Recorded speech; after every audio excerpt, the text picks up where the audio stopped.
Au Kennedy Center de Washington. La salle de spectacle va accueillir le tirage au sort du mondial de football, un moment crucial dirigé par l'anglais Rio Ferdinand. Je suis impatient. Les invités qui seront présents, les stars et les surprises qu'on vous réserve, tout ça va être vraiment délicieux.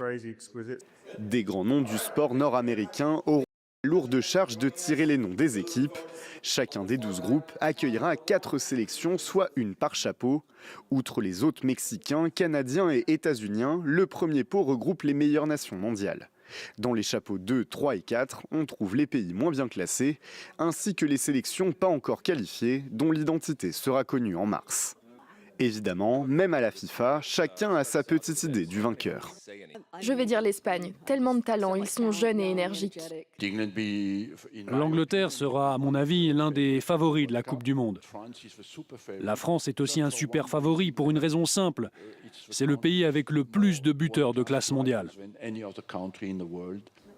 Dans un scénario favorable, les Bleus pourraient hériter de l'Australie, de l'Afrique du Sud et des novices de Curaçao. Un tirage plus corsé verrait la France croiser le Maroc, la Norvège d'Erling Haaland ainsi que la Nouvelle-Zélande. Le programme des 104 matchs sera dévoilé samedi. Coup d'envoi de la compétition le 11 juin prochain au stade Azteca de Mexico.